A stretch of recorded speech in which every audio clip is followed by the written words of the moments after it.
चीन से निकलने की इच्छुक दूसरे देशों की, खासकर जापान और अमेरिका की कंपनियों को हर हाल में भारत में लाने की कोशिश में सरकार जुट गई है।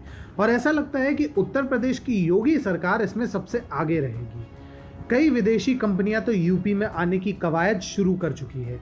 अब कोरियन उद्योगपतियों ने उत्तर प्रदेश में निवेश में रुचि व्यक्त की है, जिसमें बताया गया है कि चीन में निवेश वाली कंपनियां वुहान वायरस के प्रकोप के बाद से वहां से बाहर जाने की संभावना तलाश रही है। Korea chamber of commerce and industry के अध्यक्ष योंगमेन पार्क ने यूपी के सूक्ष्म, लघु और मध्यम उद्यमों और निर्यात प्रोत्साहन मंत्री सिद्धार्थ नाथ सिंह को बताया है कि चीन से बाहर जाने की तलाश में कोरियाई इलेक्ट्रॉनिक्स निर्माता उत्तर प्रदेश में निवेश करने के लिए उत्सुक है।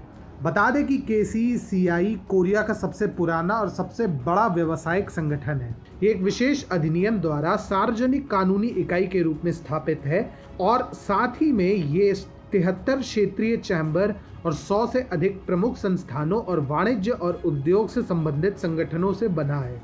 केसीसीआई सभी क्षेत्रों की लगभग 1,80,000 सदस्य कंपनियों का प्रतिनिधित्व करता है। हाल ही में उत्तर प्रदेश सरकार ने एक वेबिनार का भी आयोजन किया था, जिसमें कई अमेरिकी कंपनियों ने हिस्सा लिया था। उत्तर प्रदेश सरकार ने इन कंपनियों को लुभाने का कोई भी अवसर नहीं छोड़ा था। बता दें कि पिछले महीने मुख्यमंत्री योगी आदित्यनाथ ने अधिकारियों को आर्थिक रणनीति तैयार करने के लिए निर्देश दिए थे, जिसमें प्रमुख औद्योगिक देशों से निवेश आकर्षित करना शामिल था। उन्होंने इसी दिशा में यूपी के औद्योगिक विकास मंत्री सतीश महाना और एमएसएमई मंत्री सिद्धार्थ नाथ सिंह से इन देशों के राजदूतों के साथ बातचीत की प्रक्रिया शुरू करने को कहा था। वास्तव में राज्य सरकार ने मुख्य रूप से जापान, दक्षिण कोरिया, अमेरिका, यूरोपीय संघ आदि के आधार पर ऐसे निगमों की पहचान करने की प्रक्रिया शुरू की है, ताकि उन्हें लुभाने के लिए एक लक्षित रणनीति तैयार की जा सके। पिछले हफ्ते ही पीएम मोदी ने देश के सभी मुख्यमंत्रियों के साथ बातचीत कर उन्हें सुझाव दिया था कि वे चीन से बाहर आ रही कंपनियों को लुभाने के लिए जल्द से जल्द कदम उठाएं। ऐसे में उत्तर प्रदेश सरकार ने समय रहते नीतिगत सुधार करने का जो निर्णय लिया है, वह आने वाले वर्षों में यूपी को बहुत फायदा पहुंचाएगा। बता दें कि केंद्र सरकार पहले ही इन कंपनियों को लुभाने के लिए कई ऐसे कदम उठा चुकी है। सरकार ने पिछले वर्ष आर्थिक मंदी से निपटने हेतु कई आर्थिक सुधारों को अंजाम दिया था, जिनमें सबसे बड़ा बदलाव कॉर्पोरेट टैक्स को कम करना था।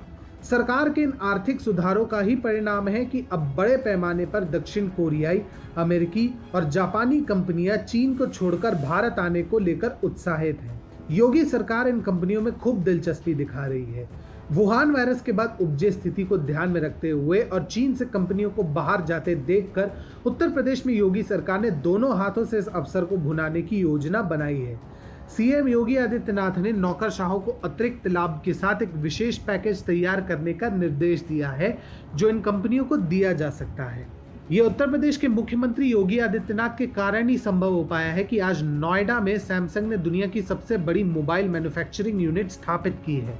उत्तर प्रदेश अपने 22 करोड़ की आबादी और एक युवा जनसांख्यिकी के साथ विश्व की फैक्ट्री बनने की क्षमता रखता है। इसी क्षमता को योगी सरकार ने पहचाना और उस पर कार्य भी कर रही है।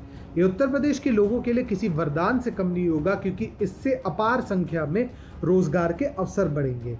कुल मिलाकर अभी हजारों की संख्या में कंपनियां चीन से बाहर आने वाली है और जो देश या जो राज्य इन्हें सबसे ज्यादा सहूलियत और सुविधाएं देगा, उन्हीं राज्यों में ये कंपनियां निवेश करेंगी। अगर भारत को मैन्युफैक्चरिंग हब बनना है तो भारत के सभी राज्यों को उत्तर प्रदेश की तर्ज पर ही जल्द से जल्द अपने कानूनों और नीतियों में बदलाव लाना होगा।